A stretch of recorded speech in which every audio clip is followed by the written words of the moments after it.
pradedu, dar keletą žodžių tik tai pridėsiu prie įžangos. Aš Olga Polivikova, viena iš organizatorių ir iniciatorių asociacijos, kuri vadinasi Pilietinio dialogo iniciatyva.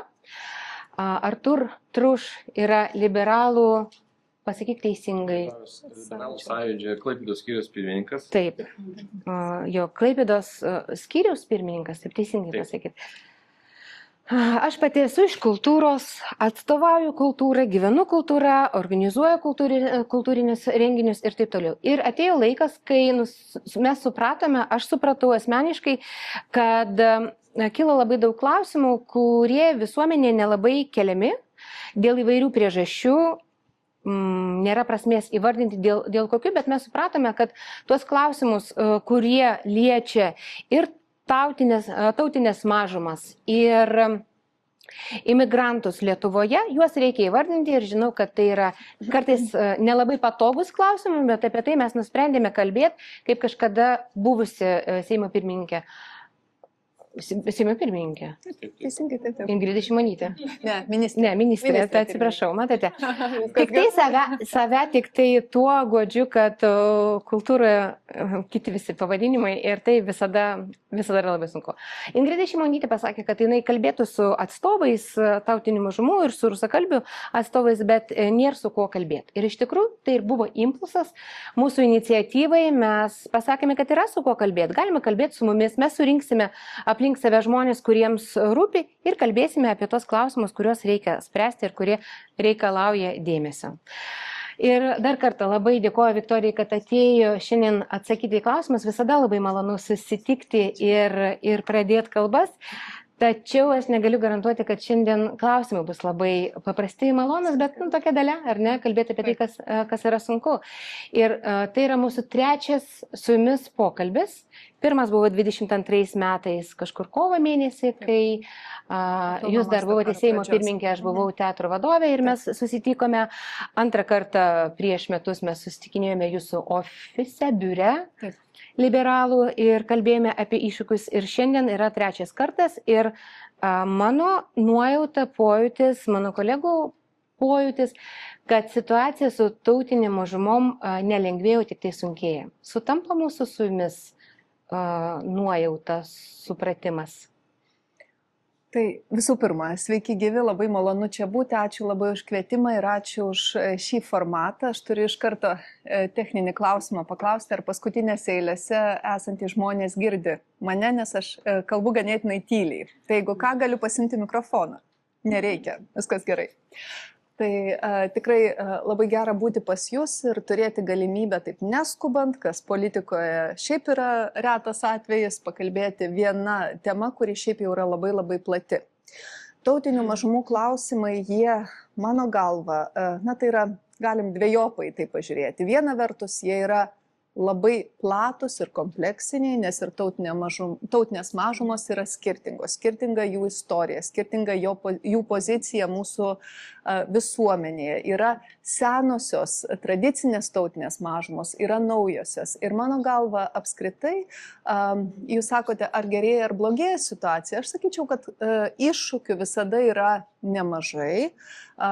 Dabar jų yra tikrai nemažiau negu anksčiau. Viena iš priežasčių yra, kalbant apie naujasias tautinės mažumas, yra ta, suprantama, kad Lietuva tapo šalimi, kuri yra patraukli atvažiuoti. Anksčiau būdavo, kad iš Lietuvos daugiau žmonių išvyksta, dabar mes turime nemažai žmonių, kurie atvyksta čia, nori kurti savo gyvenimą Lietuvoje ir tai, suprantama, tai yra didžiulė galimybė. Aš kaip liberalė ir, tiesiog man norisi matyti naujai atvykstančius žmonės labiau ne kaip grėsmę, o kaip galimybę Lietuvai.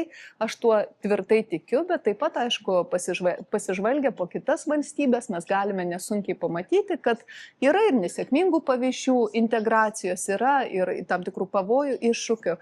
Bet šiandien mano jausmas, kad mes labiau kalbėsim visgi ne apie naujas tautinės mažumas, bet apie tradicinės, be jokios abejonės ir, aišku, matyti tas, kurias apjungia rusų kalba ir šiame kontekste labiau mes kalbėsime apie švietimą, apie kultūrą, apie tai, kaip jaučiasi rusų tautinė mažuma, rusakalbiai ir ką galim padaryti, kad mes, matyt, geriau integruotumėmės ir kartu gyventumėm, sugyventumėm. Aš noriu dar pasidžiaugti, kad prie mūsų prisijungė Jevgenijus Šuklin, kuris yra Seimo narys, Liberalų sąjūdžio Seimo narys, rinktas Visagine. Ir aš labai noriu, labai nuoširdžiai pasidžiaugti, kad turime tokį frakcijos narį, tokį Seimo narį, kuris mūsų Seime išsiskiria tuo, kad nuolat atsiveža grupės iš Visagino jaunų žmonių, kurie, mano galva, sugriauna visus stereotipus. Tai yra, pavyzdžiui, jaunieji šauliai, kurie yra labai patriotiški, kurie puikiai kalba lietuviškai, atvažiavę iš Visagino ir jie bendrauja su Seimo nariais, jie domisi mūsų politiką ir žingsnis po žingsnio iš tikrųjų griauna stereotipus, kurie egzistuoja. Tai čia yra tas pavyzdys, kuris mane asmeniškai ne tiek kaip partijos pirmininkė, bet apskritai kaip žmogų, kaip mūsų šalies pilietė įkvepia labai. Aišku, yra ir nemažai problemų ir čia nežinau, į kurią linkme jūs pasuksite, bet visada norisi prie aktualijų sėtis. Tai pavyzdžiui, vakar turėjome svarstymą vieno pasiūlymo, tai buvo konservatorių Lauryno Kasčiūno teiktas įstatymo projektas švietimo. Aš taip manau, kad nemažai kas iš jūsų esate apie jį girdėję. Diskusijos didelės nebuvo, tiesiog politiškai buvo toks sprendimas, kad iš kairės pusės visi projektai bus atmesti, bet man gal net truputį gaila buvo, kad nebuvo platesnės diskusijos, nes užčiuoptas labai rimtas klausimas tautinių mažumų mokyklų, švietimo ir to, ar yra pakankamai lietuvių kalbos ir pakankamai galimybių išmokti lietuvių kalbą, tam, kad vyresnėme amžiuje, tapus studentiško amžiaus ir vėliau būtų tautinių mažumų atstovai nebūtų mažiau privilegijuoti, būdami mūsų visuomenės nariai. Ir ką reikia padaryti iš tikrųjų, kad galimybės būtų vienodos. Ir čia vakar taip gal juokai šiek tiek šaržuojant, bet ir frakcijoje, ir Jevgenijai neleis sumeluoti, turėjome didelį tokį ginčą, diskusiją, tai ar gerai yra kaip dabar, daug kas sutinka, nėra labai gerai, ar visgi kasčiūniškas sprendimas. Tai man norėjosi sakyti, kad nei kasčiūniškas sprendimas nėra geras, nei taip kaip dabar yra nėra gerai, reikia ieškoti būdų visgi ir lietuvių kalbą ne brukti, bet pasiūlyti įvairiausiais pjūviais ir didinti galimybę visai, nuo jauno amžiaus ją mokytis. Tai yra integracija per kalbą. Bet kartu aš taip pat noriu pasakyti, kad yra, tai yra abipusis eismas. Iš tautinių mažumų norisi, kad būtų tas ir pasiryžimas, ir matymas lietuvių kalbos, valstybinės kalbos, kaip priemonės būti pilnaverčiais visuomenės nariais, jaustis čia gerai.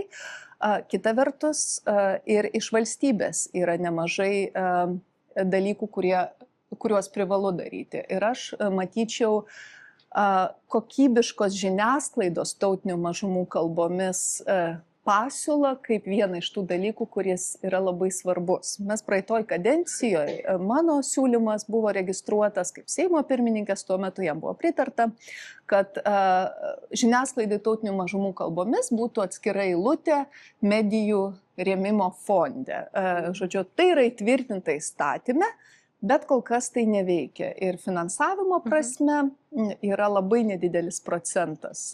Kodėl tai neveikia? Tai čia yra visas kompleksas priemonių ir galbūt aš jūsų irgi norėsiu paklausti, kodėl ir ką galima padaryti. Tai aš atsiprašau už tokią labai ilgą, plačią įžangą, bet mes galėsim matyti apie tą, pakalbėti apie kiekvieną. Jūs taip tiksliai užčiapėt iškart tas skaudžiausias ir įdomiausias vietas ir be abejo tos pataisos, kurios buvo pasiūlytos Kasčiūno, yra labai įdomios.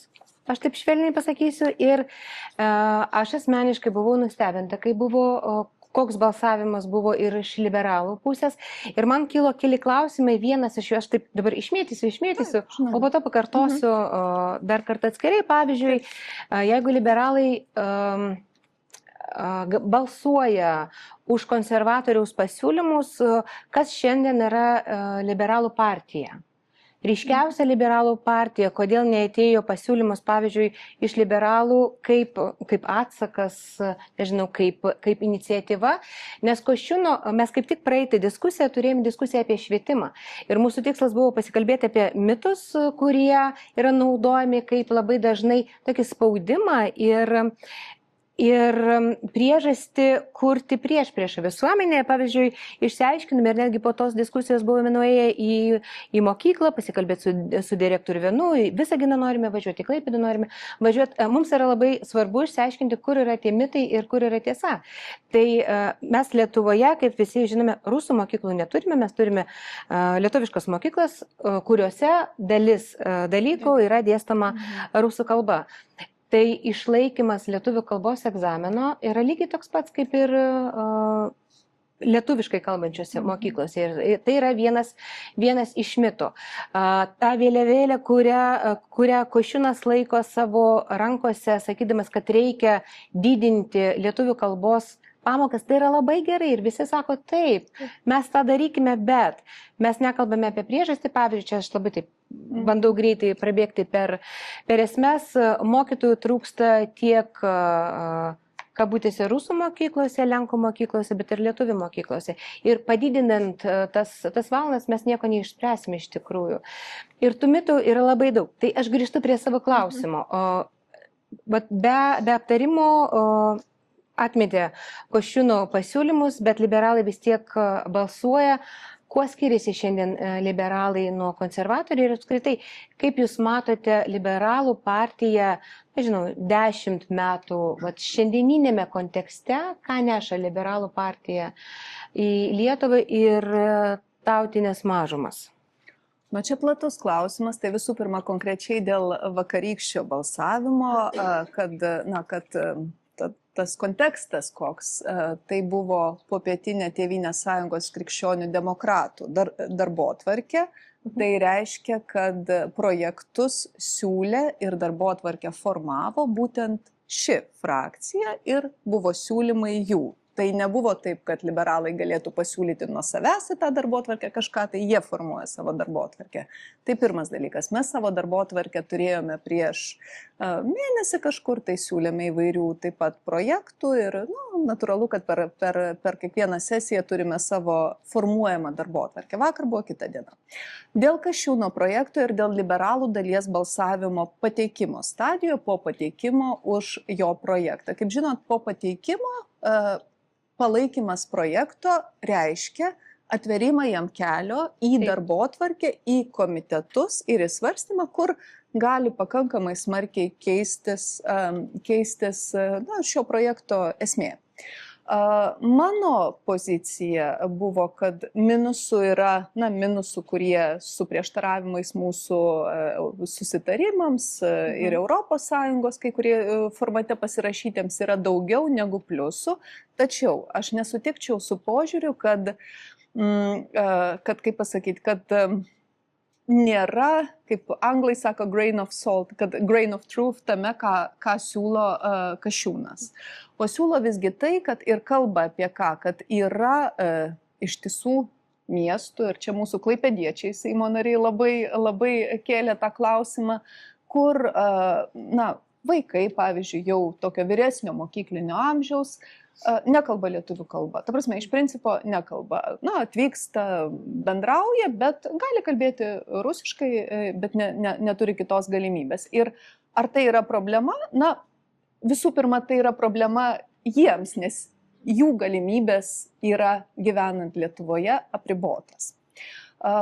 Skaičių žmonių, kurių pagrindinė bendravimo kalba yra rusų, Lietuvoje su imigracija auga.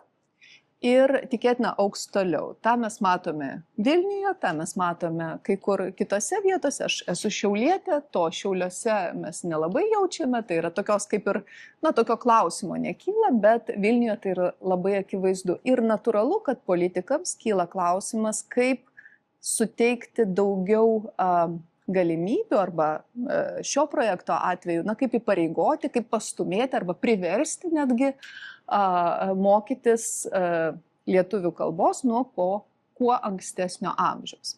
Dabar dėl liberalų ir konservatorių. Aš labai nesutikčiau su tuo teiginiu, kad liberalai ir konservatoriai yra kažkaip tai supanašėję. Aš kaip tik sakyčiau, kad Laurynui Kasčiūnui tapus pirmininku mes esame labai pakankamai skirtingi ir skiriamės dar labiau, mūsų takai išsiskiria, nors praeitoj kadencijoje mes dirbome vienoje vyriausybėje, vienoje koalicijoje, tai natūralu yra dalykų, kurie mus sieja ir galbūt tų dalykų, kurie sieja yra daugiau, bet tautinių mažumų klausimų su liberaliuoju konservatorių flangu mes labai dažnai rasdavome bendrą kalbą ir padarėme kai kurių dalykų, kurie per dešimtmečius buvo atidėliojami, beje ir socdemų dalis mums padėjo, tai yra 3 lotyniškų raidžių rašyba asmenvardžių, ji yra aišku labiau aktuali Lenkų tautiniai mažumai, bet kokiu atveju tai buvo didelis proveržis, tai buvo žmogaus teisių klausimas ir aš labai didžiuojuosi tuo padarytų darbu.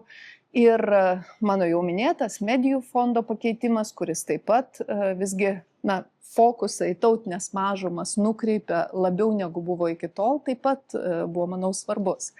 Kaip aš matau liberalų, apskritai liberalios partijos raidą ateityje, aš manau, kad dabar liberalų vaidmuo yra labai svarbus, turint geopolitinę situaciją mintyje, turint tai, kad labai auga visi kraštutinumai, šiaip jau Lietuva yra nepolarizuota visuomenė palyginus su kitomis.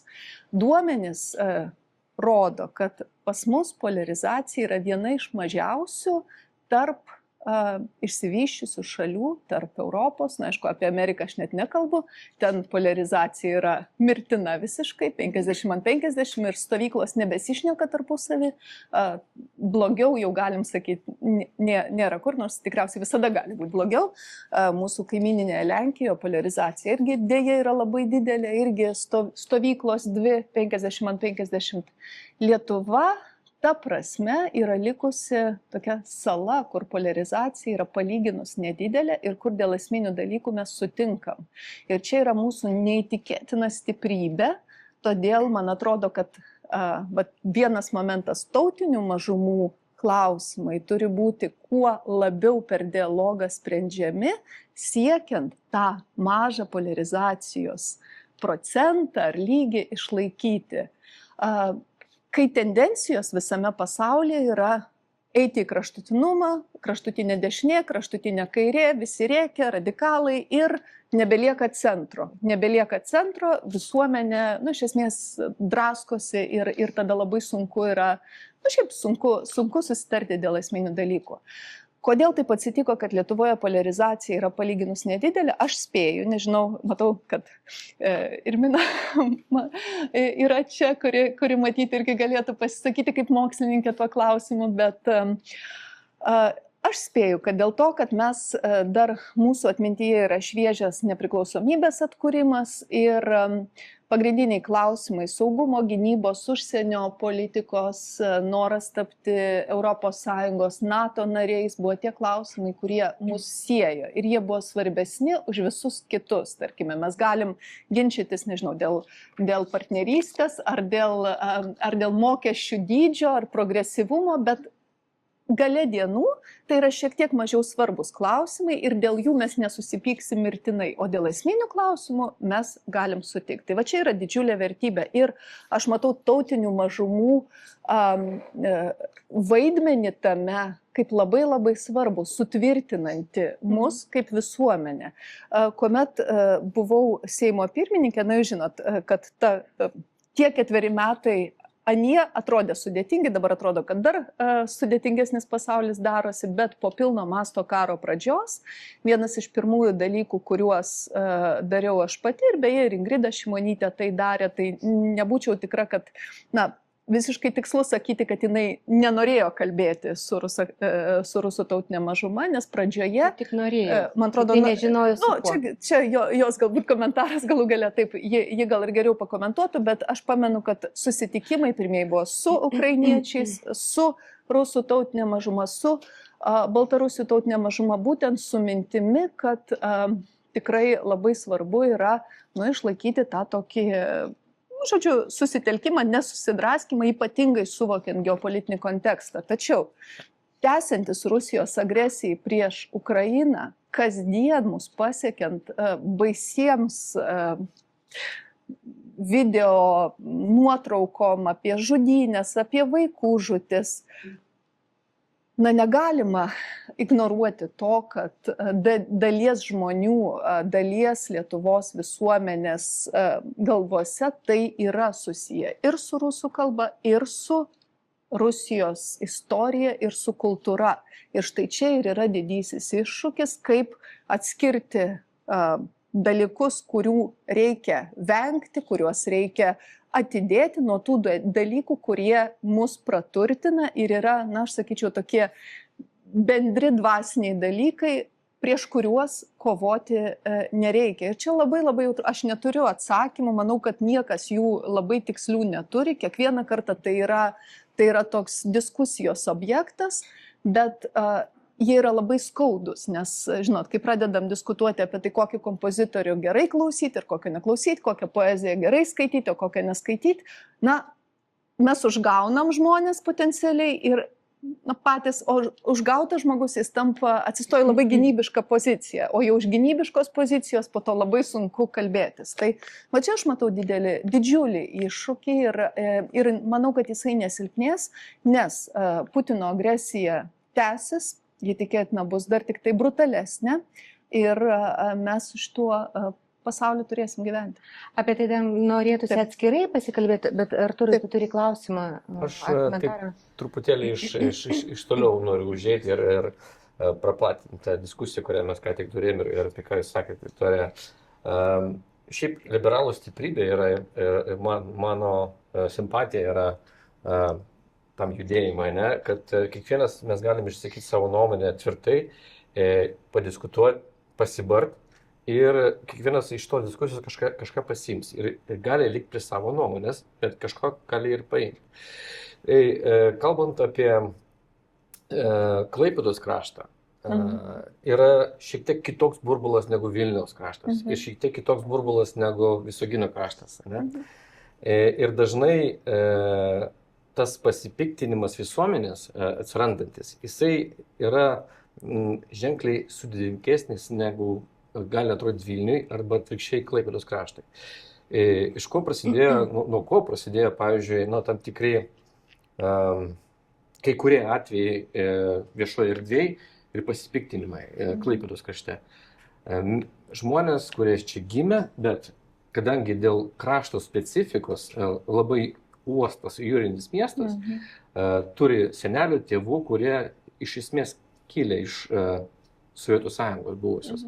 Ugdymas vyko rusų kalba, bet vaikai, kurie užaugo ir mokėsi ir gyvena dabar, nesupranta to paveldo. Jie tiesiog kalba, jų kalba yra šeimoje rusakalbė ir jiems tai yra natūralu, bet jie tokie patys patriotai.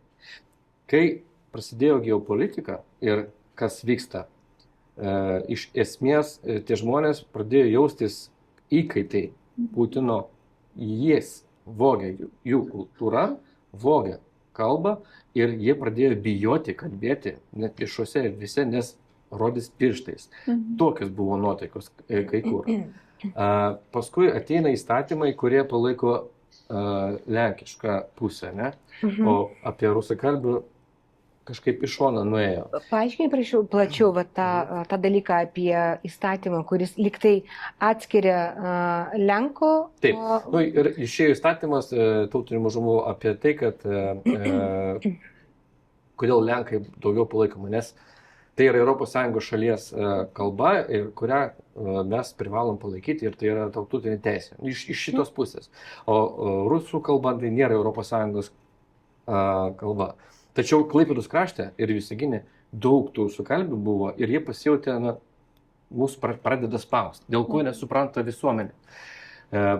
Toliau tas Kasčiūno dabar įėjimas žmonėms ir pedagogams, kurie rusiškose mokyklose, jiems atrodo, kad toliau jie būtent spaudžiami be priežasties. Jiems neina suprasti. Ir tai yra mūsų misija teikti ir diskutuoti viduje, ar mes teisingai darome plačiuoju mastu ir taip pat dialogą vesti su žmonėm, kurie jaučiasi spaudžiami. Mūsų piliečiai, aš nekalbu apie atvažiuojančius piliečius. Ir šitoje vietoje, kaip, aš taip save laikau grinu liberalų, turiu tokį klausimą. Ar mes geopolitiniam kontekste, tam tikram spaudime informaciniam, ar patys neprarandam savo identiteto, liberalizmo nuomonės ir tos tvirtovės ir nelinkstam link kartais link didesnių kraštutinumų. Ir čia mano klausimas, ar mes neprarandam savo liberalios idėjos, kai mes turime būti vieningi ir plačiai diskutuoti atsižvelgiant į kiekvieną burbulą.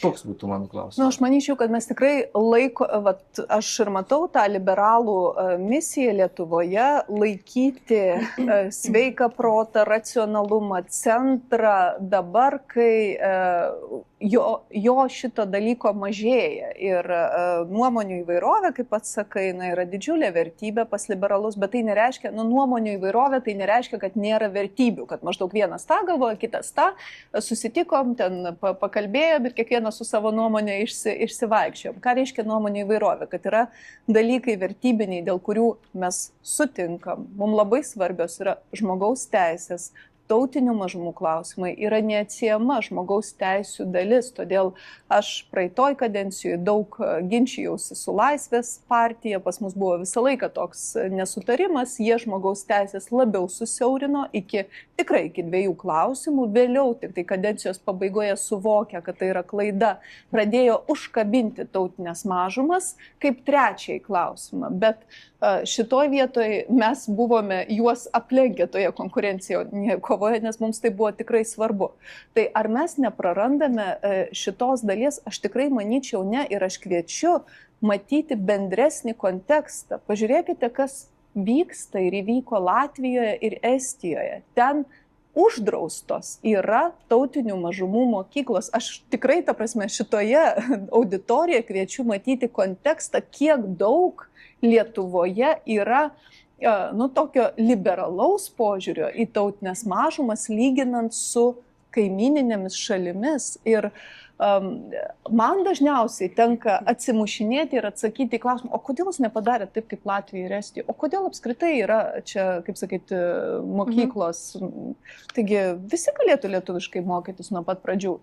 Ir tai yra legitimus klausimas. Tai nėra vien tik tai kažkokių, dešinių radikalų klausimas. Tai yra klausimas, kurį reikia matyti kontekste to, kad Rusija yra grėsmė, Putino Rusija. Ne kiekvienas rusas iš Rusijos, bet Putino Rusija yra grėsmė ir tikėtina bus didesnė grėsmė ir galbūt netgi išgyvenimo prasme grėsmė ateityje. Tai matant šitą kontekstą, aš sakyčiau, liberalai stovi šitoj, kaip sakyti, gynybos linijoje ir laiko, bet matykime, koks nepalankus dabar yra kontekstas būtent rusų tautiniai mažumai. Jūs tą matot, ne man jums sakyti. Mes matom ir jaučiame. Mano šeimos istorija irgi yra tokia, kaip sakyti, mišri. Mano močiutė buvo rusė. Mano senelis buvo ukrainietis ir aš labai gerai, ir aš dvikalbė buvau nuo pat gimimo, mano mama su manim kalbėjo lietuviškai, tėtis rusiškai, su ta dvikalbystė aš išaugau, dabar rusiškai netaip gerai kalbu, nes tiesiog nesipraktikuoju, kiekvieną dieną su tėčiu susitikę kalbam ten, ką pavalgė ir dar kažką, ir kaip reikalai, bet ta prasme, nereikia mums, mes daugmaž įsivaizduojam, koks tas yra kontekstas, bet situacija yra ypatingai nepalanki, todėl labai reikia visų, kultūrinio dialogo, pilietinio dialogo formatų. Dėl to ir norime tų diskusijų, kad palaikytume tą kontaktą ir pokalbius. Aš tik papildyti norėjau, kad liberalų sąjūdis yra iš tikrųjų tas pavyzdys. Eugenijus Seime, aš pirmininkas, mano nėra lietuviška pavardė, jinai yra ukrainietiška, su Lenkų priema iš tikrųjų, bet tai parodo partijos, approach tą vadinamą, kaip yra kreipiamas į tą klausimą žmogaus teisų ir tautinių mažumų. Ir turiu daug sąlyčio su Latvija, su Estija verslo santykiuose ir jie mus rodo kaip pavyzdį, kad mes teisingai darom, o jie susimovė kažkokiu laikotarpiu su alien pasais ir jie žiūri mūsų į kaip lyderystę rodančią šalį ir kad mes gerai dar tvarkomės šitoje vietoje. Vienintelis, ko turbūt mums trūksta ir kaip jūs paminėjote, mums trūksta vadinamo pakaitalo. Jeigu mes, pavyzdžiui, ten kai kuriems sluoksniams nuimam kažkokį televizijos kanalą, kuris skleidžia propagandą, mes turime kažkuom pakeisti. Ir to trūksta visuomeniai ir kiti sluoksniai to naudojasi į blogąją pusę. Atsiranda šešėlinis informacijos ieškojimas ir jisai visiškai yra blogas, tas šešėlinis informacijos.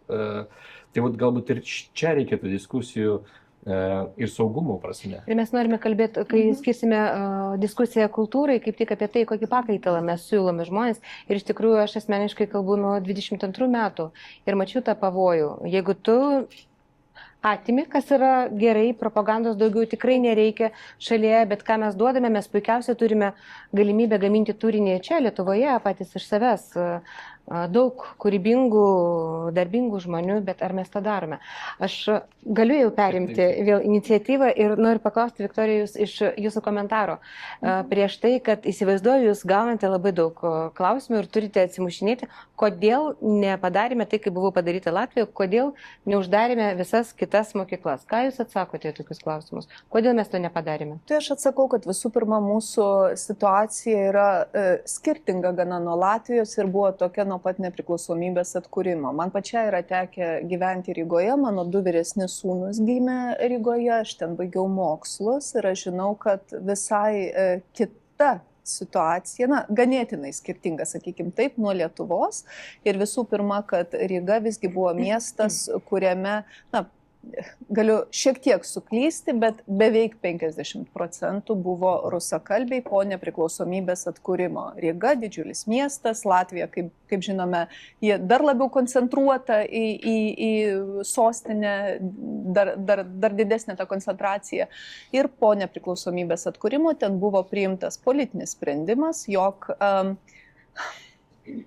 to vadinamo švytuoklės pavojus yra pernelyg didelis, todėl rusakalbiai, rusų tautinė mažuma, jie nebus pilnaverčiai piliečiai, kas žmogaus teisų prasme yra blogas sprendimas, ta prasme, mes visi puikiai suprantam, bet vėlgi kiekvieną kartą, toks buvo priimtas sprendimas, sveriant vertybę kaip nacionalinį saugumą, naujai atkurtą nepriklausomybę, jos testinumą. Lietuvoje mes buvom labai privilegijuoti, kad mums nereikėjo eiti tokiu keliu. Buvo priimtas sprendimas, kad visi, kas norės būti Lietuvos piliečiais, galės jais būti. Ir tai štai ta pradžia, ji iš karto užkirto kelią tokiai polarizacijai, su kuria, tarkime, kaimynai Latvijoje turėjo visą laiką gyventi ir gyvena iš dalies iki šiol, bet aišku, ten viskas irgi keičiasi. Tai aš dabar negaliu labai daug kalbėti apie Latvijos situaciją, nes jos taip neišmanau gerai aktualijų kaip Lietuvos, bet bendras kontekstas, tas istorinis kontekstas, jis kitoks. Tai aš argumentuoju būtent tuo, kad mes kur kas, vėlgi, liberaliau, ar jeigu labiau patinka kitas žodis, laisviau, labiau, kaip pasakyti, galėjom žiūrėti į šį klausimą su mažiau baimių, mažiau pagristų baimių, nepagristų baimių, tiesiog dėl to, kad buvo kitokia visuomenės, šiek tiek kitokios proporcijos visuomenėje. Ir dabar, kodėl kyla klausimai, nes labai dažnai žmonės, tarkime, grįžę į Vilnių, pasivaikščioję po Vilnių, sako, kas pasidarė Vilniuje, aš girdžiu vien tik tai rusų kalbą. man taip tas nerežia ausies, bet, vėlgi, reikia girdėti žmonės, kurie sako, žiūrėkit, prieš 10 metų buvo kitaip, dabar yra šitaip. Aš matau Vilnių kaip labai kosmopolitišką miestą, dabar beje skaitau nepaprastai įdomią knygą Timothy Snyderio apie tautų gimimą, tautinių valstybių gimimą, reiškia, mūsų regione. Ir ten apie Vilnių kalbama kaip apie labai įvairią multikultūrinį miestą, kad tokia buvo tradicija. Čia galėjo ir baltarusių, ir rusų, ir žydų be abejo, didžiulė diaspora žydų, kurie buvo mūsų irgi visuomenės labai svarbus nariai ir dėja po to įvyko tai, kas įvyko ir Lenkų, ir Lietuvių. Tai Vilnius toks jo paveldas. Ar dabartinėje geopolitinėje situacijoje mes galime numoti ranką į visus pavojus kylančius ir, štai, ir likti tokie, kaip čia pasakyti, bespečnai. Vat aš nežinau. Tikriausiai ne, bet žiūrėkit, jeigu ne Putino agresija prieš Ukrainą, mes neturėtumėm šito pokalbio dabar. Mums nereikėtų spręsti naujai kylančių įtampų. Tiesiog tokio klausimo nebūtų. Ir mano galva, niekas nepadarė tiek žalos rusų tautiniai mažumai, kaip tas baisus karas, baisi agresija. Ir jeigu galima būtų tą džiną atgal į butelį suvaryti, jeigu kaltieji būtų nubausti, pasikeistų režimas Rusijoje, mes vėlgi to pokalbio neturėjome. Mes kalbėtumėm visiškai apie kitus dalykus, problemų vis tiek būtų, bet mes nekalbėtumėm apie tai, apie ką dabar labai kalbam. Norėtųsi jau pradėti kuo greičiau kalbėti ir kitom temom iš tikrųjų, nes visi esame išvargę ir vienareikšmiškai per kažkokią diskusiją iš mūsų pirmų mes padiskutavom pradžioje, kad dabar labai įsitvirtino terminas rusakalbiai. Jeigu anksčiau mes kalbėjome apie rusus, kalbėjome apie baltarusius, apie visus, bet tas rusakalbės niekada taip dažnai nebuvo girdėtas pokalbiuose ir diskusijose kaip dabar. Nes priklausomybė kalbai, kuri nėra tiesioginis pratęsimas tavo tautybės, prie ko tu save skiri, prie ruso, baltarusio, ar ukrainiečio, ar žydo, ar lenko rusakalbio, ar totorių ir taip toliau. Ir mes drąsiai pradėjome kalbėti, kad iš tikrųjų tas rusakalbiškumas, jis padaro įkaitais ne tik pačius rusus, kurie save priskiria prie, nes šiaip Lietuvoje, ypatingai iš etninių, labai sunku pasakyti, kas tu esi rusas, nes mes visi baltarusų turime, ukrainiečių turime ir tu daugiau turi priklausomybę kalbai, kultūrai kaip kalbai, o ne pačiai tautybė, ar ne? Bet iš to klausimo aš turiu visai paskutinį ir mes pereisime prie klausimų. Taip, gerai.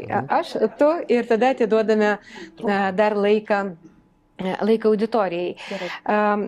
Labai smagu girdėti, kaip jūs, Viktorija, matote visą lauką, kad situacija nėra tokia bloga, kad yra tas laukas, kuris radikaliems pamastymams ir pasiūlymams visgi yra atsvara ir diskusijos vyksta, kad mūsų situacija tikrai skiriasi negu nuo Latvijos ir nuo Estijos, kad yra tų dalykų labai gerų.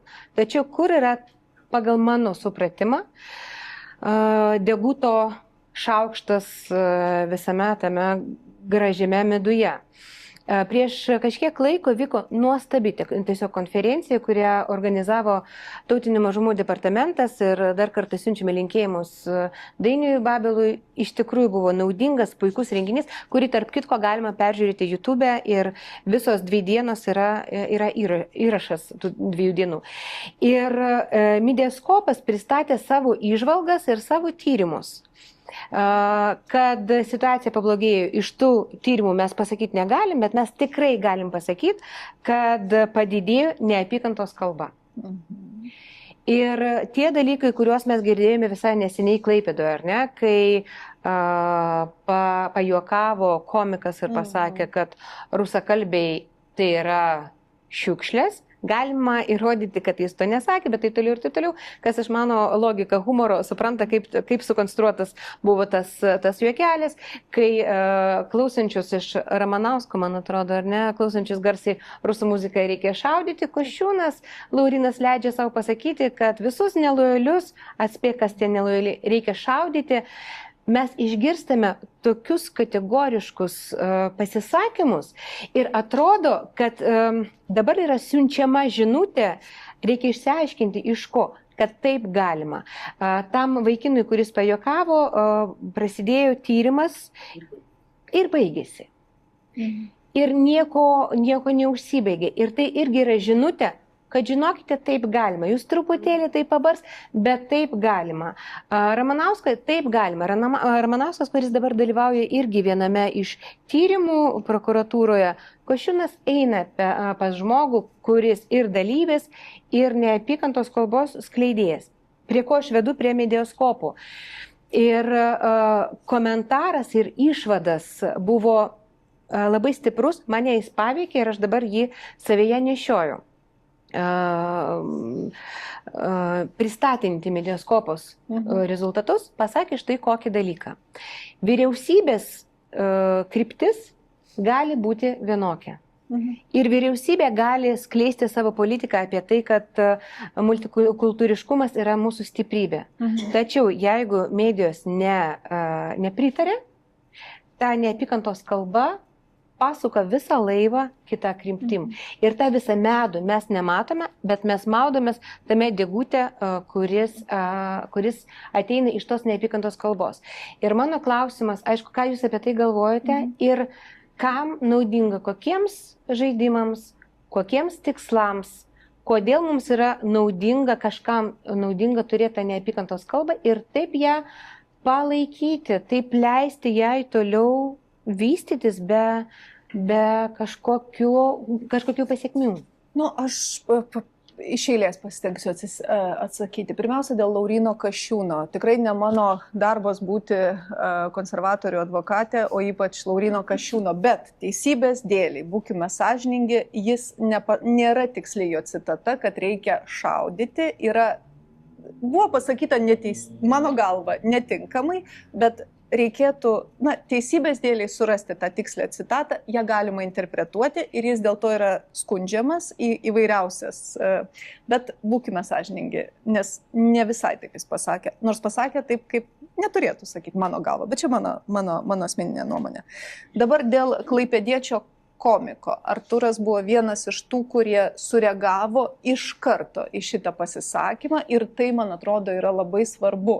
Mes kaip visuomenė, demokratiška visuomenė, demokratijoje yra įvairiausių nuomonių. Ypatingai dabar, kai yra antiek užkilusi temperatūra visur, visame pasaulyje, kai tiek visko vyksta. Klausimas yra, kaip mes reaguojame kaip visuomenė. Tai štai, kai tas vaikinas pasakė šitą dalyką, kurį pasakė, ir Artūras reagavo, ir daug kas reagavo, ir jam, ta prasme, atsaką jis gavo, kai Algis greitai pasakė tai, ką jis pasakė. Aš ir pati kaip Seimo pirmininkė reagavau, ir į institucijas buvo kreiptasi, ir galų gale jis, bijau suklysti, bet man rodos, jisai oficialiai atsiprašė. Jis buvo priverstas oficialiai atsiprašyti dėl savo žodžio, tas buvo.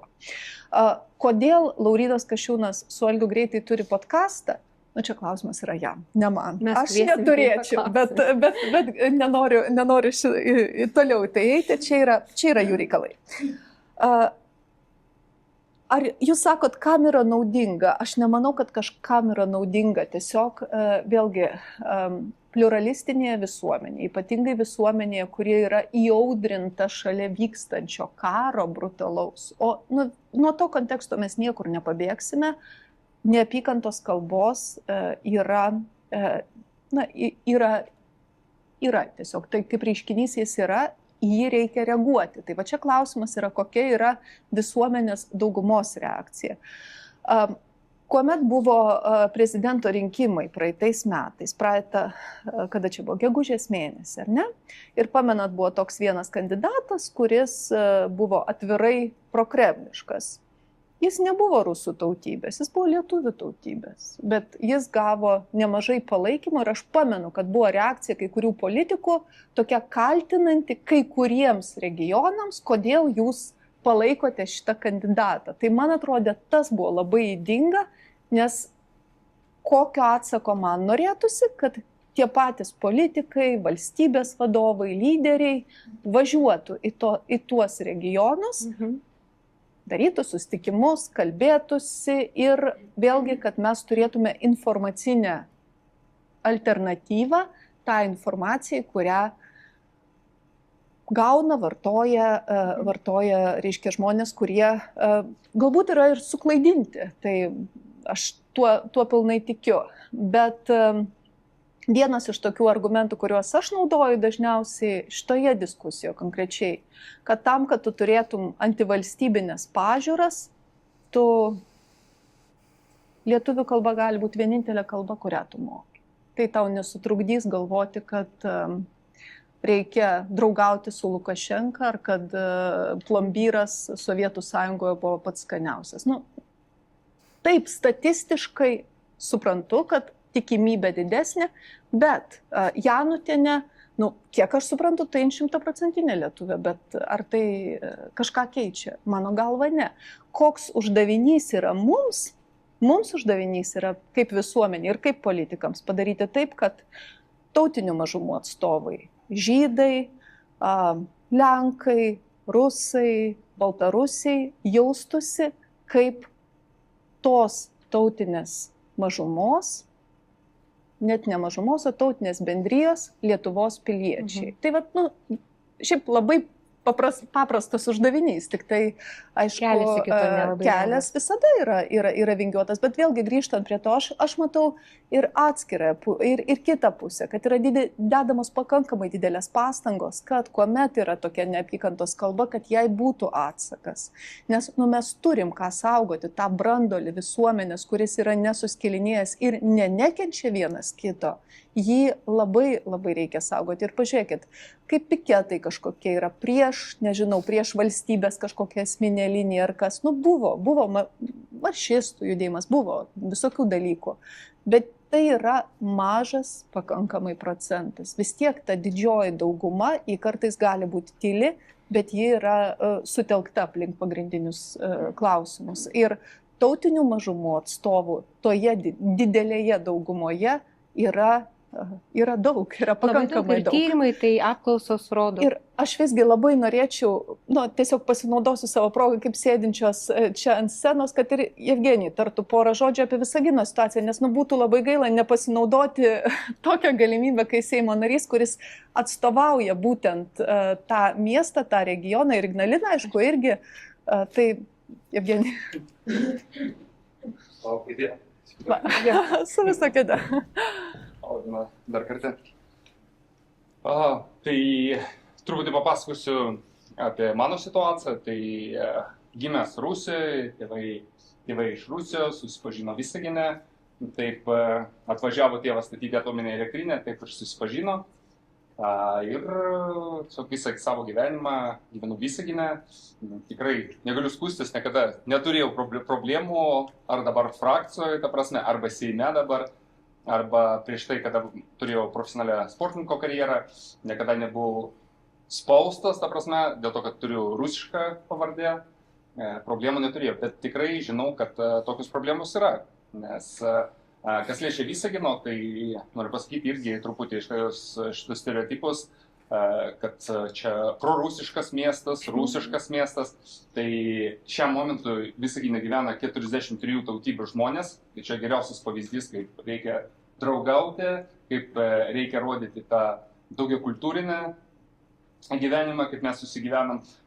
Žinoma, dabar ta situacija ir, pavyzdžiui, mes turėjom tą diskusiją irgi Seime, ar reikia labiau spausti. Tai iš Visagino pavyzdžių matau, kad situacija keičiasi.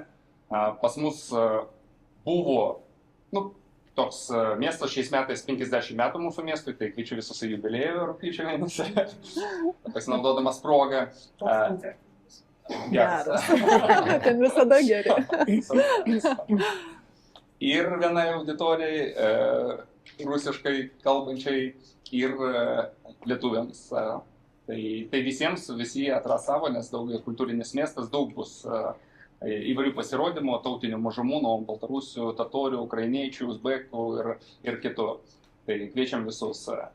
Tai aišku, labai sudėtinga vertinti, nes kada statėsi miestas, visi suvažiavo iš visos Tarybos sąjungos ir pas mus buvo amžiaus vidurkis 24 metai, Visagino miesto turėjom 12 vaikų darželių, aišku, ta bendravimo kalba buvo rusų kalba, bet dabar ta yra asimiliacija, natūraliai vyksta, nes šiam momentui mes jau turim 5 vaikų darželius, iš kurių 3 rusiški, 2 lietuviški vaikų darželiai, bet natūraliai vyksta, kad dabar vieną keičiam kitą, nes visi lietuviški darželiai perpildyti ir žmonės jau suprato, kad mes Lietuvos piliečiai gyvenam Lietuvoje, kad reikia, kad mūsų vaikai turėtų mokėti kalbėti valstybinę kalbą ir tas puikiai, aš dabar tą puikiai matau. Ir labiau prispaus, pavyzdžiui, žmonės, kad negalit nei kalbėti tarpusavį, nei šeimoje, kaip ten irgi buvo viešoje erdvėje pasakyta, kad net ten žiūrint televizorių šeimoje negali bendrauti kitą kalbą negu valstybinę. Nu, taip neturėtų būti. Tai aš baigęs rusų mokyklą, bet gerbiu Lietuvą, kalbu lietuviškai, valstybinė kalba ir tikrai laikau save Lietuvos patriotu. Tai Visagino situacija keičiasi ir jinai natūraliai keičiasi. Tai aš irgi, man tas patinka, kas liečia Kasčiūno pasiūlymą, aš nebalsavau už, jeigu pratęstant šitą temą, nes tikrai iš pirmo žvilgsnio atrodo, kad šitie statymo pakeitimai neturi kažkokių pasiekmių, bet jeigu įsigilinas, aš pabendrauju su tautinių mažumų atstovais, kokių gali turėti pasiekmių, tai truputį neramina šitie dalykai. Tai dėl to tikrai negalėjau palaikyti, nes tarp eilučių paslėpta truputį daugiau negu pristatymė buvo. Kaip ir tas tautinių mažumų įstatymo punktas, kuris atskiria lenkiškas mokyklas ir visas kitas mokyklas, irgi liktai neparašyta, bet potekstėje galima ateityje turėti labai nemažai diskusijų. Ačiū labai. Artūrai, tu norėjai dar pakomentuoti? Ir ką pasakė Eugenijus, irgi šiek tiek papildyti, kad Klaipėdos kraštas tas pats vyksta. Natūraliai mažėja pirmų klasių rusakalbių mokyklose, pilnėja lietuvių kalbos darželiai, pažįstamų vaikai jau eina iš progimnazijų gimnazijas į lietuviškas, tai natūralus procesas vyksta. Kodėl, pavyzdžiui, dar yra jautrus sluoksnis? Tai Klaipėdos, pavyzdžiui, yra labai paprasta. Yra tie seneliai, kuriems dabar yra 70 metų, kurie visą gyvenimą ėjo į jūrą po 9 mėnesius. Jie neišmokė kalbos, baigė savo karjerą jūrinę, atsiranda čia ir jie labai sunkiai kalba arba nesupranta. Su anūkais jie negali susikalbėti lietuviškai, tai jie natūraliai dar šneka rusiškai. Ir tas spaudimas, kuris gali ateiti iš tokių įstatymų, ir kelia nerimą jiems, mūsų piliečiams esamiems. Tai vienas iš tokių pavyzdžių. Čia yra labai Klaipėdos realija. Specifinis, bet labai realus yra pavyzdys. Labai daug jūrininkų išėjusių į pensiją nekalba lietuviškai, dėl to, kad jie 9 mėnesius per metus praleidžia jūroje anglų kalbą arba rusišką kalbą. Grįžti čia, jie nespėja išmokti kalbos ir vėl jūrai. Tai jų toks gyvenimo būdas buvo, tas sluoksnis. Ir jie dabar yra seneliai su anūkais. Su anūkais daug pasilieka, daug bendrauja. Toks gyvenimas šiandien yra. Nesuauklėjimo už seneliais. Tai yra toks pavyzdys Klaipėdos. Bet ką aš norėjau pasakyti ir paklausti. Anksčiau, iki geopolitinių pokyčių, buvo tam tikros tautinės grupių bendruomenės Klaipėdoje krašte, kur turėjome vieną kitą lyderį ir vienijo juos, vienaip ir kitaip. Nebėra. Įvyko, kas įvyko, pabėgo ir nėra to teisingo informacinio srauto, kanalo.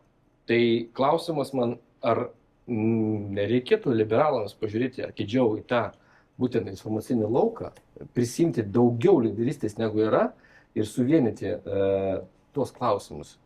Stipriau eiti ir prisimti atsakomybę. Tai Iš principo tikrai reikėtų, primenu, mažas disclaimeris, esame opozicijoje, tai ne mes dabar, kaip sakant, sprendžiame dėl to, kuri sritis bus labiau finansuojama, bet galime skatinti. Kas, man atrodo, svarbu, ką būtinai reikia paminėti, čia vėlgi ne tik apie rusų tautinę mažumą, bet apie praėjusius kelis metus. Vilniuje atsidarė Radio Free Europe Baltarusijos centras, taip, ir iš jo buvo transliuojamos ir yra transliuojamos žinios baltarusių kalba, kas yra ypatingai svarbu. Kur aš matau didžiausia tikriausiai problema, tai kad viena iš didžiausių problemų, tai švietimas yra vienas sritis, bet būtent informacinė alternatyva galbūt tiem informacijos šaltiniams, kurie gali būti propagandiniai. Ir, ta prasme, mes gyvename, ačiū Dievui, laisvoje visuomenėje, kur tu gali bet kada prisijungti prie YouTube'o ir pasižiūrėti tai, ką nori. Ir netgi telegramą skaito, net ir ministrai mūsų skaito telegramą ministrai telegramo kanalus įvairiomis kalbomis.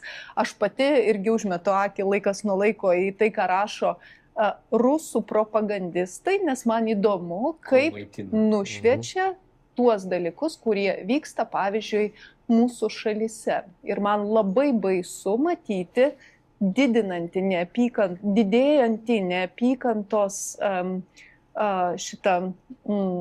tiesiog temperatūrą, kuomet kalbama apie tai nacistinis Lietuvos režimas.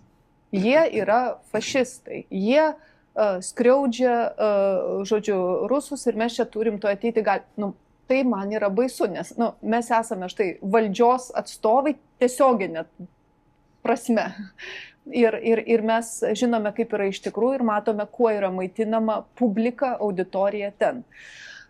Kas man atrodo labai svarbu, kad šiaip dabartinė situacija dėl informacinio lauko, netiesa, kad nėra alternatyvų gerų kokybiškų dabar, bet didžiulis smūgis yra laisvos Europos radijo, tai, kad nustojo finansuoti jį Amerikos administracija, Trumpo administracija, ir čia yra žiaurus dalykas. Man prieš porą savaičių teko lankytis Prahoje ir aš buvau nuvykusi, bendravau su rusų Current Time vadovų ir baltarusių irgi vadovais, kurie tas programas visas dėlioja, kurie savo žurnalistų turi tinklą, bendradarbių neetatinių, ir tas tinklas dabar dezintegruojasi, nes jie nebeturi galimybių jį išlaikyti. Ir vyksta procesai, kurios po to bus labai sunku atstatyti. Bet ką norėjau pasakyti, kad ta pati Current Time, ji transliuoja ir Lietuvoje, ta prasme, tie šaltiniai jie yra ir jie žurnalistinės kokybės prasme, jie yra labai aukštos kokybės, tai yra labai geros naujienos, bet plačiai visuomeniai, jos nėra labai žinomos, nors, aišku, jos labai norėtųsi rekomenduoti. Ko reikia, tai reikia, aišku, kad mūsų nacionalinis taip, mūsų, ne nacionalinis, ne taip paskui, visuomeninis, taip, transliuotas, kad LRT turėtų daugiau galbūt laidų tautinių mažumų kalbomis. Čia, aišku, remiasi į resursus ir kitus dalykus, bet to tikrai reikia. Ir vėlgi, yra ir vietinės kažkokios tai radijo laidos, visko yra, podcastų yra labai daug dabar, tai įvairovė yra didžiulė ir, aišku, kiek valstybė gali, turėtų remti. Dar yra iniciatyvos nevyriausybinės, kurios, pavyzdžiui, eina į mokyklas ir pasakoja apie tai, kaip atpažinti propagandą, kaip būti atspariais tam informaciniam kare. Tai labai aktualu. Bet aš sakyčiau, kad ir vyresnio amžiaus žmonėms tai yra labai aktualu. Ir vėlgi tautinėmis bendrijomis niekaip neapsiribočiau, nes čia apskritai yra aktualu kiekvienam išlikti blaivo proto. Taip, būtent ir atskirti, kur yra, žiūrėkit, pavyzdys iš to, kiek telefoniniai sukčiai kas savaitę išvilioja pinigų iš senolių. Ta prasme, tai čia yra baisu, tiesiog baisus pavyzdys, kuris tikėtina, yra čia kažkas tai pas mus negerai, patiklų žmonės yra linkę pasiduoti tokiem dalykam. Galiu dar papildyti. Dabar klausimas dėl rusakalbių formuluojamas taip, kad tie, kurie kalba rusiškai blogai, tie, kurie neišmoko kalbėti valstybinę kalbą blogai, bet jeigu pažiūrėti Visagino pavyzdį ir pažiūrėti iš kito kampo, o gal kažką mes, valstybė, pavyzdžiui, nepadarėm, kad jie kalbėtų valstybinę kalbą, nes kaip pavyzdys Visagino mieste netraukia ne viena radio stotis valstybinė kalba. Prašiau ne vieną kartą, kad ta prasme, maža auditorija, neapsimoka, lietuviška kalba sakant. Bet už tai baltarusiška radio traukia puikiai, iš Latvijos puikiai. Tai tie, kurie gyvena Visagine, dažniausiai gauna informaciją iš kitų šaltinių, o savo informaciją apie savo valstybę jie visiškai negauna. Čia yra geras pavyzdys. Dabar, pavyzdžiui, per visą Lietuvą nuskambėjom, kad Visaginas renka prorusišką kandidatą irgi. Tai tokia buvo formuluojama ta nuomonė. Bet jeigu pažiūrėti, pirmas dalykas statistinės duomenys, tai už šį kandidatą balsavo 2000 žmonių, visi gyvena 20 000 žmonių. Pats aktyvumas buvo labai žemas, todėl tas labai suveikė, bet tas aktyvumas su kuo surišta. Aš Visagine gyvenu, aš per visą prezidento rinkiminę kampaniją gavau vieną skrajutę iš kito kandidato, iš Ingridos Šimonytės. Viskas buvo prikišta Vaitkaus, jeigu jau vadinsime savo žodžimis, agitacinė programa. Ir jinai buvo ir rusų kalba prieinama, ir lietuviškai. Tai, ta prasme, jis vienintelis bendravo su rinkėjais. Niekas ten nesigilina į politiką gilę. Bet, ta prasme, jis davė tos informacijos. Kodėl kiti prezidentai nemato, net, ta prasme, šitą kraštą net nebandysim ten lysti, nėra laiko, negaišim nei resursų, nei pinigų, nieko. Tai va tas blogai. Tai visada ir Visaginos pavyzdžiui užmirštas, nors koncentracija patriotų Lietuvos ir Viktorinė sumeluot Šaulių sąjungos, pats esu šaulys, pas mus viena iš stipriausių jaunų šaulių sąjungos skyrius Lietuvoje, kur aktyviausias jaunimas ir tarp jų yra su rusiškom pavardė. Pas mus lietuvių kalbos egzamino laiko 10-ukais, ta prasme, visada labai aukštas balas. Tai, ta prasme, bet vis tiek visada ta etiketė kažkokio ne mūsų, ne Lietuvos miesto, tai visada klijuojama. Tai man atrodo reikia kitaip pradėti, atvirkščiai, Viktorija gerai pasakė ir tas žingsnis buvo geras, atvirkščiai skatinti, remti šaltinius ir radio, ir televiziją, kad gali būti informacija, tikra informacija apie valstybės reikalus, apie valstybės poziciją būtų prieinama ir kitom kalbom, o ne vengti ir drausti, nes visada būna atvirkščiai, jeigu mes draudžiam žmonėms kalbėti jų kalbą, tai, ta prasme, tiesiog gadinam santykius. Ačiū labai už tokį svarbų komentarą, iš tikrųjų nuostaba, kad Visagine štai taip suradė ir телевизия, bet dabar atėjo laikas mūsų аудитории užduoti klausimą.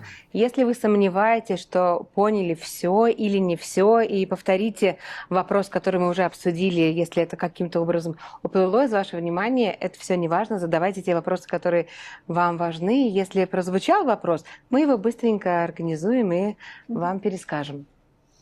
Gal aš sustos.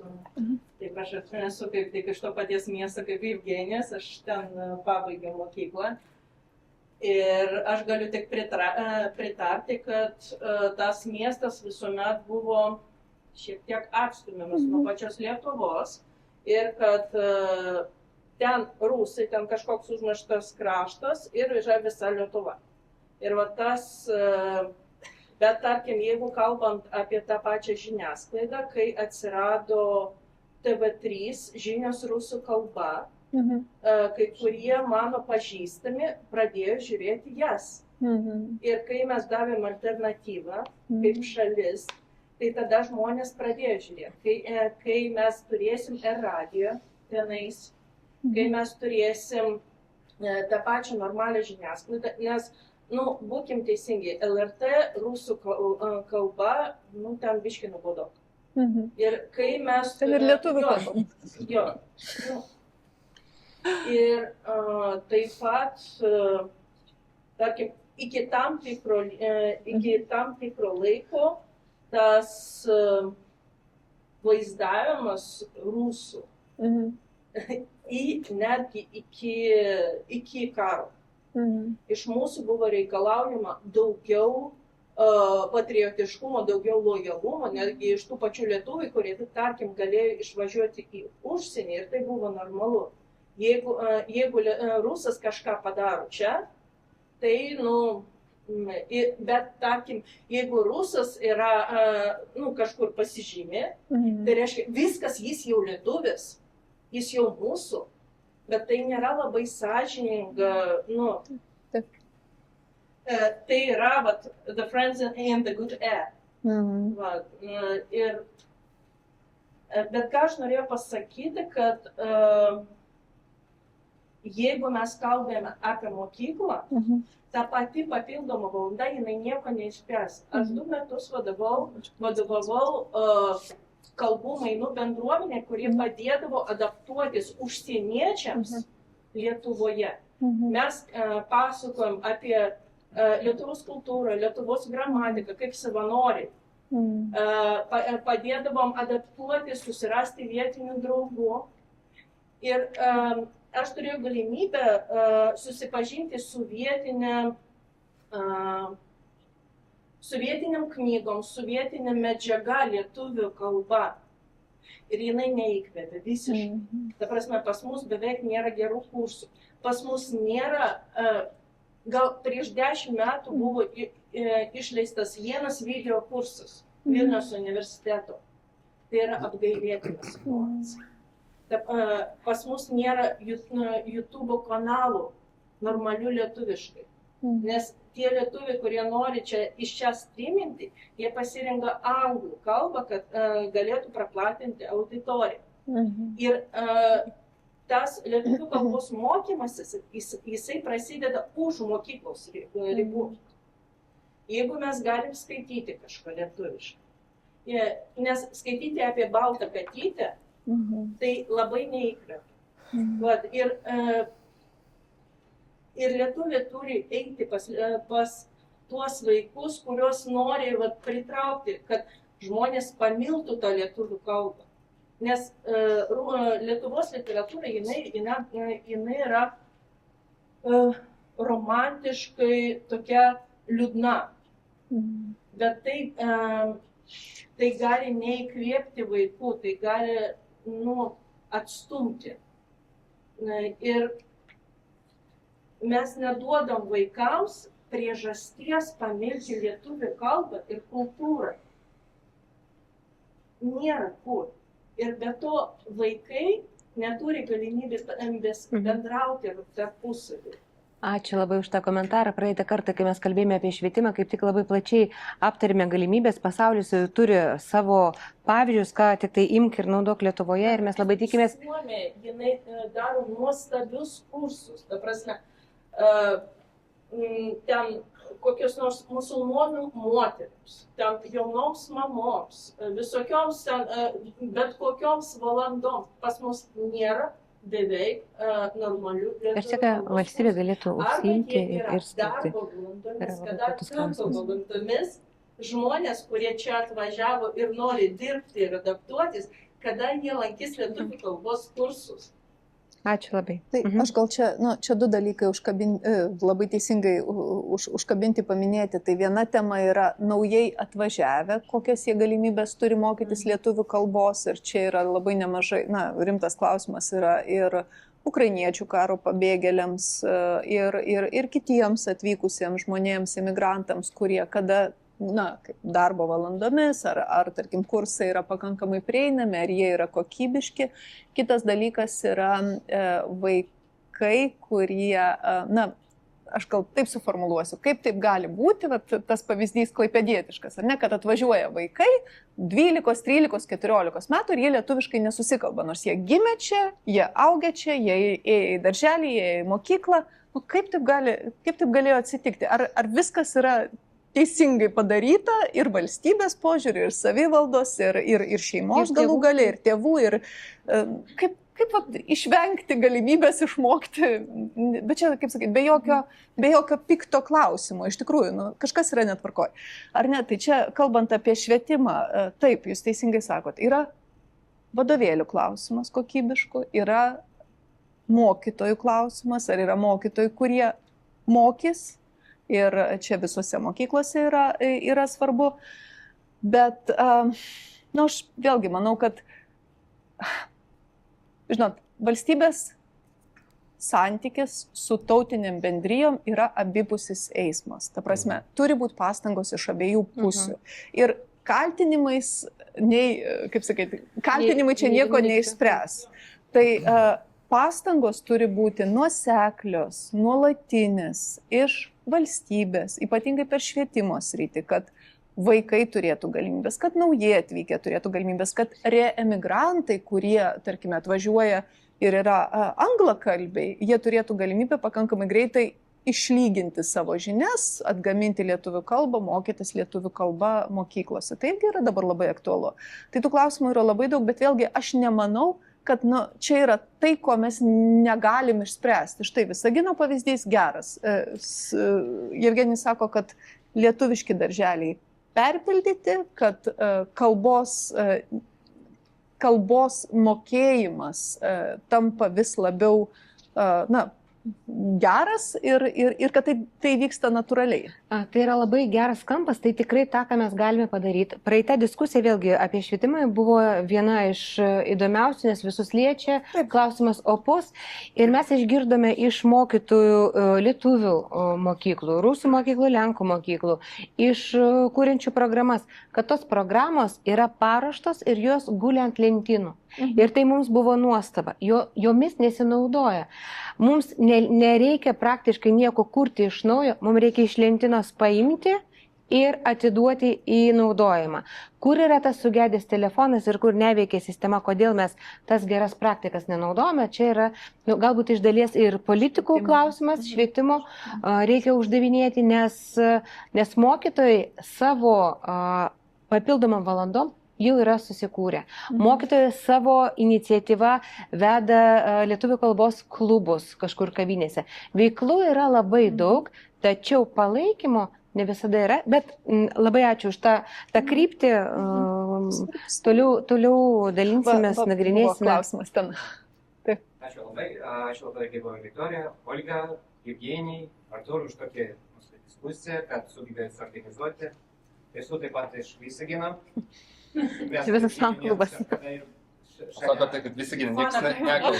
Ir motojas būdas, dabar čia gyvenu Vilniuje, bet noriu paminėti, kad dėl pamokos visų pirma baigiau jau biškį, kaip ne taip senai, prieš 10 daugiau metų.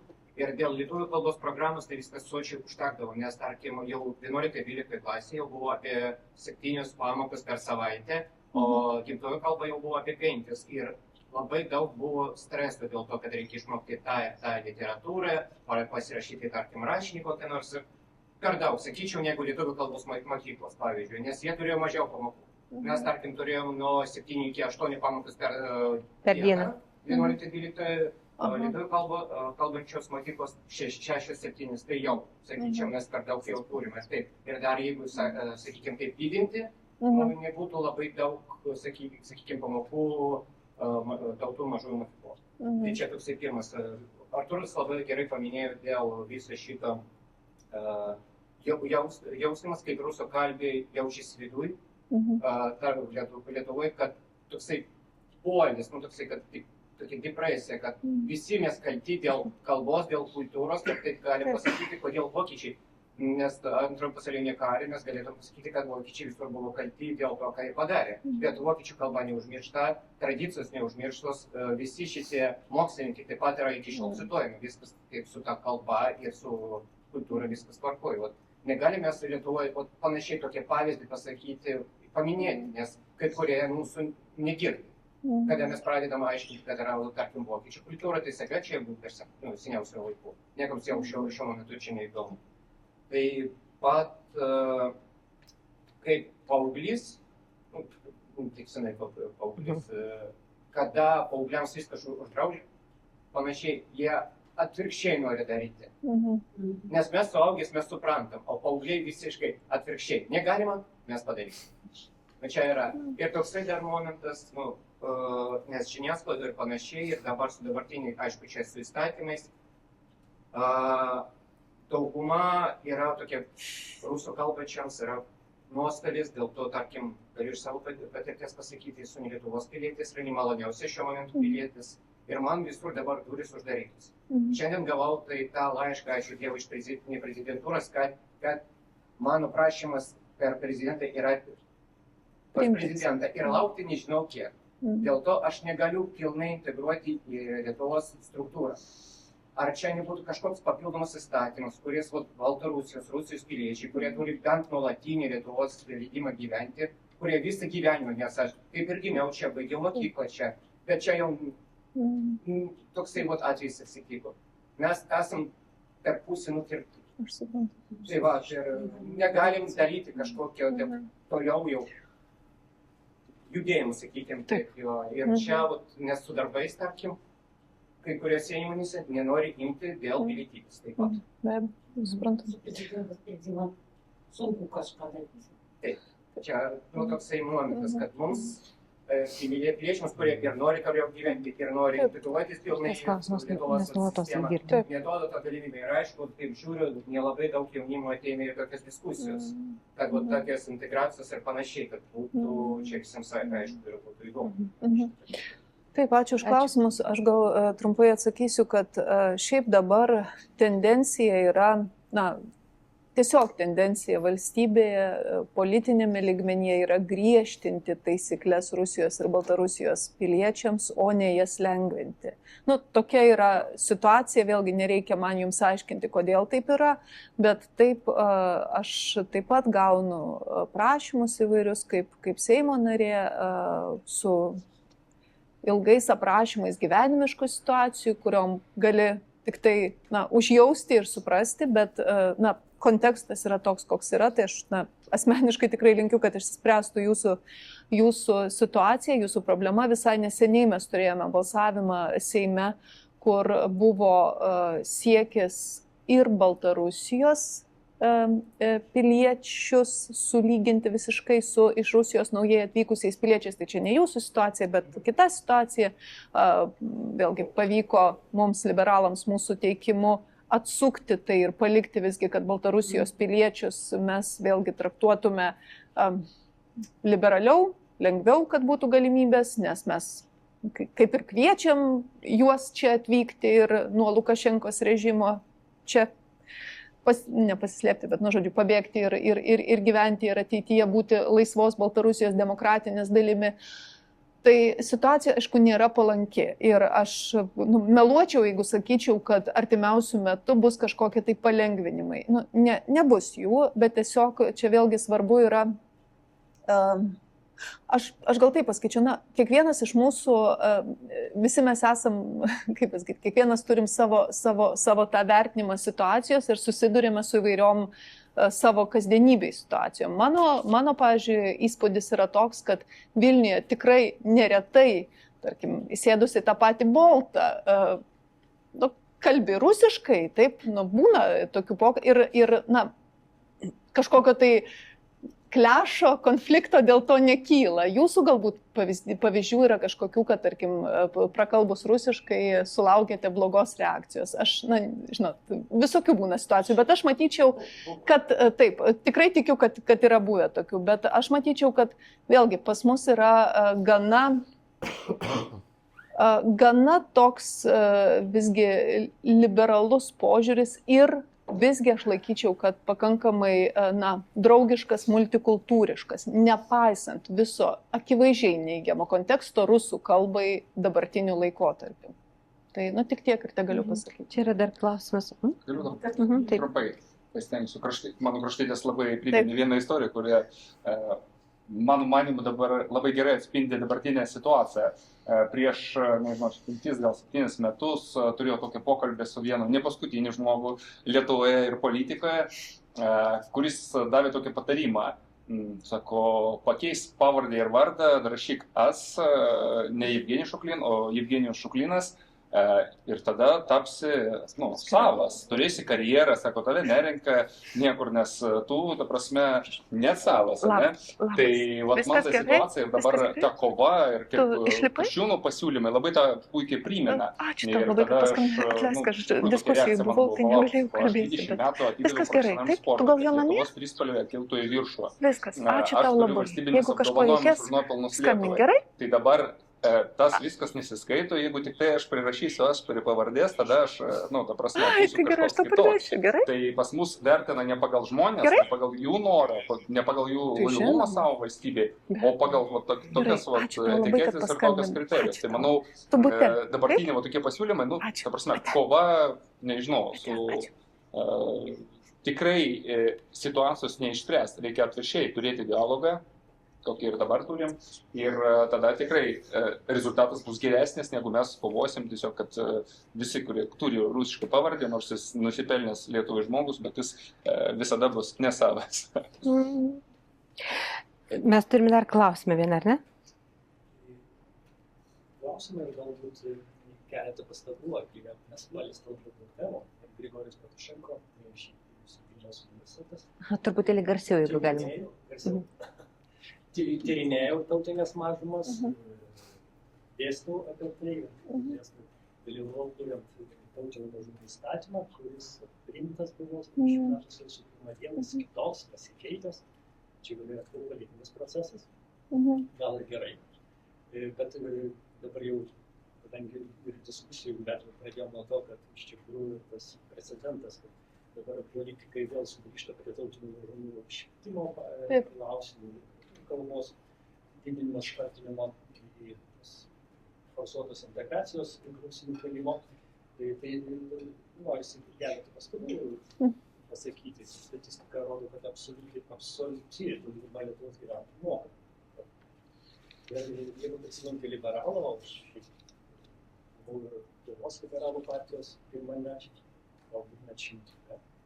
Liberalinis pirmininkas buvo, liberalai pasikeitė po to laiko, kai kurie labai, bet liberalų požiūriu, po to mes turime lysti šitą reikalą. Yra įstatymai, yra procesas vyksta, mokykloms duota didelė teisė, yra įstatymas, kuris garantuoja. Bet ta teisė mokyklos gana nebuvo labai, mokyklos labai skirtingos naudojas. Naudoja mokykloje, tiesa geroje, kalbėjo, rusų kalba dėstoma mokykla, kurio pasakojo, kad jie lietuvių kalbą iš tikrųjų daug daugiau praktikuoja negu net įstatymas reglamentuoja. Bet kur esminė problema yra ir mažumų švietimo mokytojų trūkumas.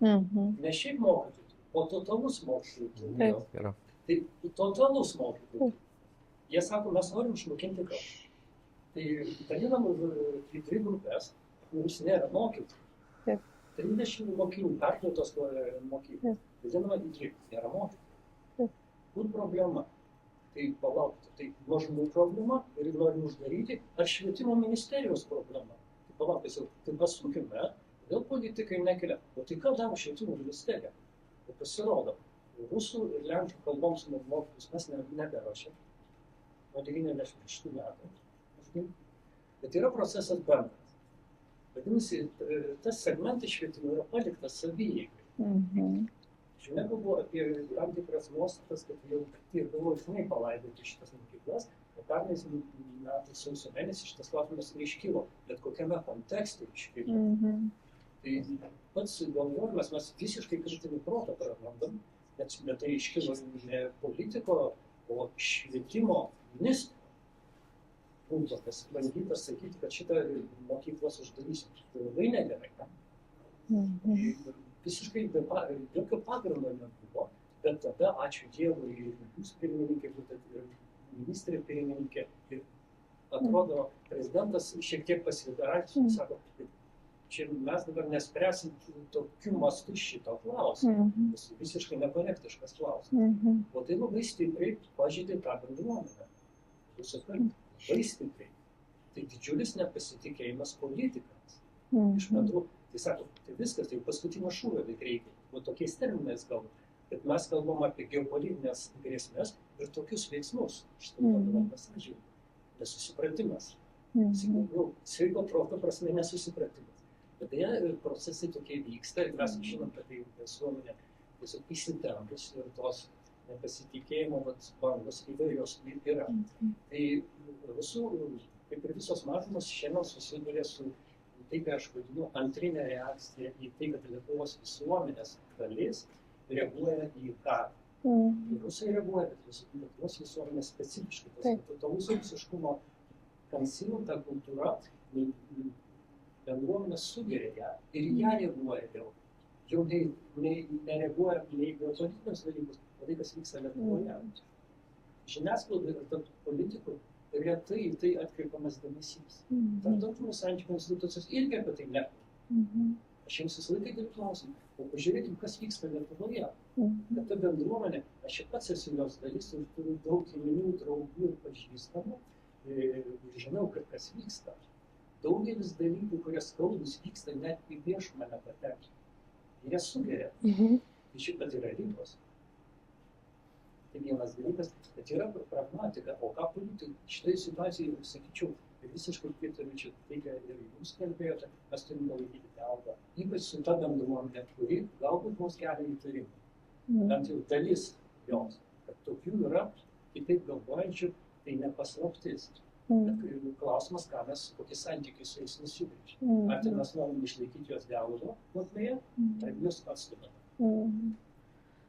Tas Latvijos Estijos pavyzdys, kad su pilietybė ir dabar su mokyklom yra visiškai patys savo pasukūrė, net jau šiandien kalbant, Lietuva neina to. Ir nesinorėtų vėl sugrįžti, kalbėti latviškas, estiškas pavyzdys, kodėl kas to nedaro. Labai nekorektiškas klausimas. Jis yra keliamas dažnai. Taip. Jaučiu, pas universitetą dėstau šitos dalykus. Bet labai aišku svarbu dialogas, svarbu politikų reakcija, neapykantos kalba į tokių labai keistų dalykų kėlimą, tai politikus klausosi. Mes iš tikrųjų nesukūrėm pakankamai visuomenės, pilietinės visuomenės stiprios, ypač dabar rusakalbių sektoriai, kurie adekvačiai galėtų reaguoti. Ir jie todėl žiūri politikus. Net kartais per daug žiūri. Bet ką jie pasakys, jau nuskriustų pozai nori atsistoti. Tai jiems kartais reikia irgi padrastinti. Tai sakykite, ką jūs galvojate apie tai. Tai yra vietinis visuomenės mechanizmai turėtų. Politikų vaidmuo labai svarbus. Sugrįžtam prie švietimo. Raktas tai yra mokytojas. Ir kai mes kalbam apie lietuvių kalbos pamokų dėstymą, tai savaime suprantamas dalykas, kad reikia mokėti lietuvių kalbą. Čia klausimo nekyla, klausimas kaip išmokinti. Taip. Mes ne tik mokytojų trūksta, vadovėlių, bet mums ne vadovėlių reikia lietuvių kalbos, o vadovėlių 11-12 klasiai, 8-9, 5-6. Tai yra grupės vadovėlių. Į internetinės medžiagos, kur visą tai? Aš švietimo ministerijai tai atsako. Tai šia prasme klausimus, tai reikėtų truputį pasiklėjai mokyklos, ypač Rusijos. Kokie jūsų rezultatai? Už švietimo ministeriją. Kas šiais metais, artimaisiais 5 bus daro? Tai mūsų sritis. Ačiū labai. Ačiū labai. Jūs norite kažką pakomentuoti, arba mes jau taip palengva judame prie pabaigos susitikimo? Tai aš mielai tiesiog šiek tiek reflektuosiu, ką sakote iš tikrųjų, bet tai nėra tautinių mažumų tautinių bendrijų mokyklų, tai yra apskritai švietimo problema, švietimo srities klausimai, mokytojų trūkumas. Lygiai taip pat matematikos mokytojų labai trūksta ir visų dalykininkų, tai čia yra iššūkis didelis mūsų švietimo sistemai ir dalis tos temos, aišku, yra ir mokytojai, kurie galėtų mokyti lietuvių kalbos, pavyzdžiui, tautinių mažumų mokyklose. Tai aš jums atsakymo šiandieną į tai, kaip spręsti šitą problemą neturiu, nes aišku, kad apie tai ir daug diskutuojama ir įvairių priemonių įmamasi ir jūs žinote, kad yra nacionalinis susitarimas dėl švietimo ir kad mokytojų darbo užmokestis kilo pastaraisiais metais iki tam tikro VDU 130%, tai tie dalykai yra įgyvendinti, bet aišku, su švietimu, kaip ir su sveikatos apsauga, geri dalykai įvyksta tik tada, kai viena pasirinkta teigiama linkme eini ne 1 metus, ne 2 metus ir netgi ne vieną politinį ciklą. Problema yra, kad beveik niekada nebūna, kad 2 politinius ciklus eini viena linkme. Paprastai būna tai viena pusė, tai kita pusė. Ir tas siubavimas, jis brangiai kainuoja tom sistemom, kurios yra esminės. Tai, na, aš galiu tik taip pritarti jums, kad problemos yra identifikuotos teisingai. Vadovėliai, vėlgi problema yra ne tik tautinių mažumų mokyklose. Jūs puikiai žinot, kad vadovėlių trūksta ir dažnu atveju iš elektroninės erdvės ta dėstoma medžiaga yra imama dalykininkų visose mokyklose, ypač vyresnėse klasėse. Tai čia bendra problema, bet, na, kaip suprantu, jūs tą diskusiją turėjot ir linkiu kaip ir dar turėt, bet kita vertus būtų mums įdomu irgi ir na, konkrečiai liberalams ypatingai matyti, kokie gali būti pasiūlymai ir sprendiniai, nu, vat, iš jūsų pusės, iš jūsų forumo išeinantis, nes nu, mes tikrai mielai ir bendradarbiautumėm ir ieškotumėm galimybių, na ir pasiūlytumėm. Tai čia, matyt, reikia palaikyti ryšį toliau. Taip. Visai paskutinis klausimas. Jeigu galima, aš rusiškai pasakysiu, kad, nu, не visi mano draugai gali suprasti šitą информацию. Мы знаем, что Литве вообще нужны мигранты. И мы сейчас, пока говорили, мы говорили вообще про людей, которые долго уже здесь прожили, школы закончили. И, с другой стороны, мигранты, которые приехали, это люди, которые политически очень полезны для Литвы, потому что они помогают справляться с Чернигайским районом, с людьми, которые еще любят Советский Союз и так далее. Но вот как раз в этом направлении практически ничего не делается, чтобы вот этих новых мигрантов, которые являются политически очень достойными, правда, слушает белорусское, я понимаю, радио не Лукашенковское, потому что вы сказали про Лукашенковское, я понимаю, да, то радио? Окей, и в Висагиносе живет очень много наших людей сейчас, и купили квартиры, и там находятся. Если мы говорим про то, что нам нужны мигранты, и такие высокообразованные, то хотелось бы, чтобы в эту сторону повернулись. Вот сейчас есть разговор про медиков, которые политически бежали из страны, и многие вещи не знают. Есть много вещей, которые не рассматриваются и не используется этот потенциал. Понятно, медики, высококвалифицированные инженеры, строители, те, которые вообще звезды на самом деле, потому что эти звезды были очень политически активные. И это прямо подарок стране, которая в 90-м году, в 91-м году приняла то решение не делить людей. И благодаря этому все-таки было большое развитие экономическое, как бы то ни было, потому что люди восприняли страну как свою. Сейчас те звезды, которые приехали, им надо дать такую же возможность. Я понимаю, что, я же говорю, я вижу, что в Шевченкайском районе есть востребованность таких людям. Понятно, в Висагиносе, потому что есть старшее поколение. В Клайпеде даже в той есть старое. То есть этих людей надо использовать. Тогда мы должны говорить уже и эту ситуацию, и это много людей, а не только уменьшать количество мигрантов. Потому что уменьшая количество русскоговорящих мигрантов, мы увеличиваем, нет, при всем уважении, я очень ко всем хорошо отношусь, людей, которые говорят на хинди, то есть грубо, и тогда еще сложнее нам будет понять ментальность друг друга. Пока мы здесь самые близкие друг к другу люди, говорящие и которые хотят понимать, nori supranti lietuviškai, nori kalbėti lietuviškai, bet iš kitos pusės jie nori būti, kad lietuvai supranti šitai baltarusai, rusai, žmonės, kuris bėga nuo tokie varvarai, kad Putinas ir Lukašenka. Tokia situacija. Aš sakyčiau tik tai gal tai, kad tokia ir buvo kryptis Lietuvos ne vienos vyriausybių, aš sakyčiau, kad tuos žmonės, kurie bėga nuo režimų, čia priimti, kad jiem būtų sąlygos čia gyventi. Aišku, kuomet skaičiai, ypatingai kalbant apie Baltarusiją, pasiekia, na, tarkim, 50-60 tūkstančių, jūs puikiai žinote, kad atsirado perspėjimų iš tarnybų, tie perspėjimai nėra visiškai, vėlgi, be pagrindo, nes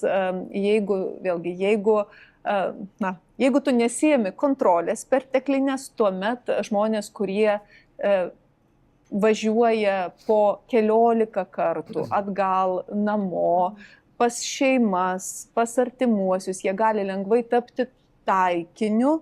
Ir va šitie klausimai yra, nu, juos turi valstybė irgi vertinti. Važiuoti, tikrai, arestai kiekvieną savaitę. Tai jūs labai iš praktikos galit pasakyti. Tie, kurie pragyveno Lietuvoje, pavyzdžiui, pusę metai, paskui važiuoja atgal, jie visi turi papildomą kontrolę. Taip, tai vat, nu, aš tą irgi... Taip, bet aš sakiau apie specialistai, kuris dabar, pavyzdžiui, gydytoja atvažiavo tam, nežinau, inžinierius, tam, kokie tam, nu, mokytojai, nu, tikrai, tokie žmonės reikia naudoti. Ir va tokie specialų tada turi turėti tokią specialų, nu, programą apie šitą žmonės. Integracijos. Bet ir sąlygų, ir integracijos. Tai čia, taip, bet tokia integracija gera, tikrai. Aš manau, kad dar yra vienas klausimas, bet mes labai jau judame link pabaigos, tai susitarkim, kad čia yra paskutinis klausimas ir mes prieisime prie neformalios diskusijos. Taip, tai aš norėčiau perduoti palinkėjimą nuo mano bičiulių iš ukrainiečių bendruomenės, kad nėra geras dalykas juos, taip pat ir kūdų bendruomenė, kišti po rusakalbių klišę. Ukrainiečių kalba yra mova, gudų kalba irgi yra mova. Ponė jau taip pat žino šitą dalyką iš prieš paskutinės konferencijos, kur buvo tautinių mažumų departamentas. Aš manau, kad vertėtų gerose kompanijose, kaip yra įprasta, atsisakyti šitos klišės ir Lietuvoje nevartoti tokių dalykų, nes tai ypatingai žaidžia ukrainiečius, kurie karo metu dabar visiškai nori atsiriboti nuo šito dalyko. Tai ypatingai yra problematiška, kai ukrainiečių vaikai yra susidūrę su begalė problemų rusakalbėse mokyklose, rusų mokyklose, reikia taip sakyti, ir klišė. Ta prasme, ir taip pat palinkėti neišnaudoti ukrainiečių kortos, rusų bendruomenės problemose arba kažkokios tai rūpesčiais. O taip pat norėčiau Viktoriją paklausti, žiūrėkite, aš kadangi iš kito burbulo, tai pas mane visai kitos problemos ir kiti dalykai. Aišku, čia buvo labai daug gražių pasisakymų, gerų dalykų yra, tačiau ar tikrai mes turime tokią gerą padėtį čionai su rusų bendruomenė? Pagal paskutinius surašymus duomenys yra 60 000 save įvardinančių rusų. Prisiminkime 21 metus, prieš pat karą, Vingio parke 10 000 rinkosi. Su koloratkėm, su visais realiais ir taip toliau. Nepaisant to, kad buvo eilę metų protestai, eilę metų buvo kalbėjo meras, politikai mažai kišosi, tačiau buvo aiškiai politinė žinutė duodama, kad šitai nėra labai gerai. Tarsi rusų mokyklos, grįžtant iš tų pačių patirčių, kurios ateina iš ukrainiečių vaikų, taip pat nėra perfekcija, oazė, ta prasme, kaip čia pasakyti, žmonėms tenai, vaikams, atvykusiems iš kitų šalių. Aš pats, kadangi esu Vasario 16 gimnazijos mokinys, aš suprantu, žinau, kiek reikia, kad, kaip čia pasakyti, kokios tai yra pastangos, kaip yra daromi biudžetai ir kaip valstybės reguliuoja šitų dalykų. Ar jūs nemanote, kad šitas klausimas vis tik tai nėra ta situacija, kurioje mes buvome 30 metų, kur nereflektavome, nebandėme išeiti išspręsti įvardinti kolonizacinio proceso sovietinio problemų. Dabar per ukrainiečių dekolonizaciją labai aiškiai matosi, kad tai vis tik Lietuva yra svarbus procesas. Ir kad šitie procesai reikalauja labai, kaip čia pasakyti, rimto dėmesio, labai aiškaus darbo ir tikrai svarbių tvirtų pokyčių. Nes jeigu rusų bendruomenė galvoja, kad tai yra, kaip čia, zadaroma, tie dalykai ir ten visi šitie dalykai liks taip ir toliau įstrigę. Tokiuose pačiuose problemose, kur mokytojai seni, nekvalifikuojasi, turbūt ten, aš nesu toks specialistas, bet sakau, girdžiu iš vaikų, kad esu porą sykių užėjęs, tikrai matau, kad ten nėra viskas, nėra tokio kaip karalienės mokyklos. Gal vis tik tai reikia rimčiau šitą dalyką spręsti ir matyti problemas, ne vien tik tai, kaip čia pasakyti, pozityvius kažkokius dalykus, kad pas mus vis yra kitos bendruomenės, kurios kalba, gal jas labiau engaginti, kad jos pačios savo mokyklos, ta prasme, išlaikytų, kad jos pačios tose mokyklose bendruomenės labiau savivaldą užsiminėtų ir taip toliau. Tai žiūrėkit, jūs labai daug klausimų palėtėt, bet aš, kaip sakyti, negaliu pritarti išeities taškui. Šiandieną, ta prasme, nematau poreikio šiandieninėje diskusijoje kelti konflikto ten, kur jo galbūt dabartinėme pokalbyje nėra. Jis gali būti, mes jį galim sukelti, bet aš nematau tam poreikio. Pati tikrai nematau, kada šiandien leidau suprasti, kad kažkaip ukrainiečių problemas kažkas pakiša po rusakalbių su didžiulė pagarba ir tikrai su visomis pastangomis visada stengiuosi kaip politikė prisidėti prie to, kad ukrainiečiai čia galėtų mokytis savo kalbą. Esu palaikiusi pati asmeniškai steigimąsi ukrainiečių mokyklų, o tokių privačių iniciatyvų yra Klaipėdoje, yra Šiauliuose, yra ir kitose miestuose ir manau, kad tai yra labai svarbu. Tai aš to kažkokio tai pakišimo, kaip jūs sakote, nematau. Ir, nežinau, nemanau, kad yra pagrindo suabejoti tuo, kad Lietuvos, tarkim, politikos toks konsensusas yra dėl palaikymo Ukrainai stiprus. Ir, išskyrus vieną kitą kraštutinį veikėją, kurių mūsų tarpe nėra. Galbūt forumas nuspręs pasikviesti, pavyzdžiui, Žemaitaitį ar Valių Ąžuolą, tai kaip sakyti. Ir kodėlgi ne. Bet šiaip klausimus jūs keliat įdomius, bet aš nematau tokio pagrindo, taip. Matyt nematau. Aš pritariu, kad klausimai iš tikrųjų labai, labai įdomus ir ačiū už jūsų komentarus. Grigorijus nori jums replikuoti. Taip. Tai yra ir savoka reiškinys, kaip savoka, jeigu atsiranda praeito amžiaus. Ir tam dešimtmetyje, bent jau ir žodynas. Kaip reiškinys ir 19 amžiaus dalykai. Kas yra rusakalbis, bent jau žodynas, kaip jį apibrėžė, tai yra tada jeigu mes apsibrėžiam ir jį vartojam, tai truputį suprantame, apie ką kalbam, o ne laisvai. Nes dabar į rusakalbio savoką patenka visi, kas moka rusų kalbą. Rusakalbis nėra mokytis rusų kalbą, nes pasaulyje 250 milijonų. Rusakalbis yra tas žmogus, kuriam rusų kalba yra gimtoji arba viena iš pagrindinių šeimos kalbų. Jeigu šitą kriterijų taikyti, tada ta rusakalbio savoka pasidaro čiurme permesti. Jeigu žmogus lietuvis studentas, kuris moka rusų kalbą, jis nėra, aš klausiu, tu rusų kalbis? Ne daug dieras. Jis net, jo sąmonėje net negali, bet jis moka rusų kalbą. Jis ne rusakalbis. Sugrįžtam į ukrainietišką kontekstą. Bendrą. Ne konkretų bendrą. Nemaža Ukrainos visuomenės dalis ir emigrantų šiandien laiko rusų kalbą savo. Bet pagal tą kriterijų yra.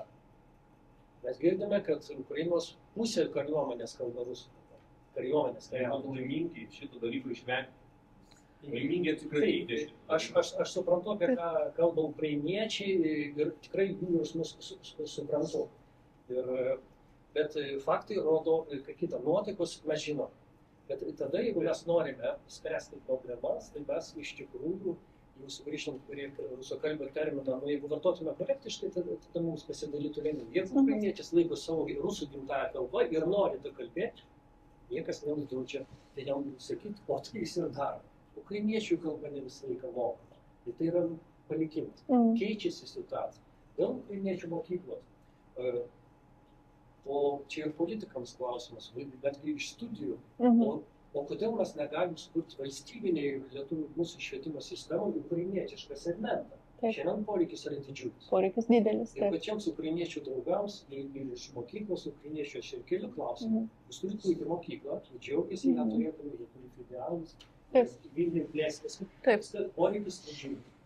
Ir vis tiek tas finansavimas kažkada keisis ir Lietuva teks spręsti problemą, teks spręsti politikos problemą. Bet klausimas toks šiandien labai įdomus. Ar visuomenė turi, ar politikai turi kurti mokyklą, ar visuomeninis poreikis, patys ukrainiečiai turi būti mokyklą. Man norėtųsi, kad visuomenė su politikų pagalba tai darytų. Taip. O ne politikai mus leistų ar neleistų. Aš nesu demokratijų, ne visai taip galvoju. Tai poreikiai, mano draugams ukrainiečiams aš keliu klausimą. Tai, o kaip savo ateitį įsivaizduoja? Ir ar nenorėtumėte iš tikrųjų galvoti apie tai? Baltarusija labai stipriai galvoja, jie net neįsitenka istorijos Vienintelė mokykla. Jie nori plačiau eiti. Ukrainiečiams turbūt kelias vienas iš tų.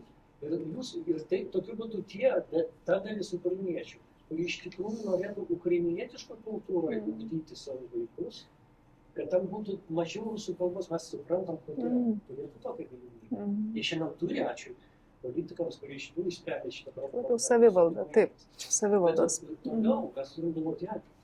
Ir mes taip išspręstume tą dilemą tų dalies ukrainiečių, kurie iš tikrųjų norėtų savo tautinį valstybę. Ačiū labai už komentarą. Ačiū labai, Viktorija, už tai, kad rado galimybę, laiką ir norą ateiti su mumis diskutuoti, kelti nepatogius klausimus. Ačiū labai jums visiems, kurie atėjote, uždavėte klausimus, išgirdote mus. Kaip visada mes nedadame taško diskusijos pabaigoje, nes jūs galite pasivaišinti ir dar išgerti arbatos kavos ir padiskutuoti ir tarpusavėje aptarti tą, ką nespėjote galbūt užduoti. Pasinaudokite, prašau, galimybę ir neišbėkite, neišeikite iškart, pasikalbėkime, aptarkime ir susitiksime kitą kartą kitoje diskusijoje ir tęsime mūsų klausimų nagrinėjimus. Dėkuoju vis labai. Ačiū, Viktorija. Ačiū. Ačiū tau labai. Ačiū labai, kad prisijungėte.